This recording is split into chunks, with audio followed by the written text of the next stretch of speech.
بصراحه. ايه اكتر حاجه عجبتكم النهارده؟ لا بصراحة كان الموضوع غير معتادين عليه، أو الأسئلة كانت بتتسأل يعني هي أسئلة بس بعيدة عن إن أنت قاعد مثلا بتذاكر. أسئلة ممتعة، أسئلة تحسسك إن أنت عايز تحلها، مش عشان مثلا تجيب الفول مارك في امتحان، بس علشان تثبت إن أنت ذكي.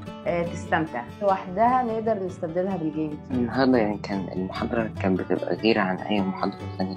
في محاضرات بتكون كلها كلام ما بتستفدش منها أي حاجة، تطلع بس سامع الكلام ده ولا بتفهم منه أي حاجة، ويخش من هنا يطلع من المود التانية ولا كأن فيها حاجة. لكن هنا مثلا لما يكون في صيغة سؤال وإجابة بتحاول أنت تجاوب، فأنت بتثبت مع دماغك المعلومة. والأسئلة مش بتكون مثلا سؤال علمي ولا ثقافي عن حاجات غير، لا سؤال عنك أنت، فأنت تحاول تفهم أنت شخصيتك محتاجة إيه أو أنت فيك إيه يعني عشان تقدر تتعامل مع نفسك. بس فهو يعني الكورس بيكون يعني مفيد وممتع في نفس الوقت. هو حضرتك يا مس الحصة ممتعة وبتعرفك انت ايه قدراتك صفاتك وايه الحلو فيك وايه اللي وحش بطريقة فنية وإبداعية، وان حضرتك بتجيب لنا أسئلة ممتعة وإبداعية بتخلينا نشتغل دماغنا، وبحس ان انا عايزة اطول فيها مش عايزة امشي بسرعة. هاي الحصة كانت غير عن الحصص الثانية. زي هاي الحصة كل الحصص بتخليك تشغل مخك، بس زي هاي خلتك زي تشغل مخك مش تفكر زي الرياضيات. عندك زي طريق كيف تحل كتابة، عندك زي كلمات لازم تعملها عشان تحل، بس هاي خلتك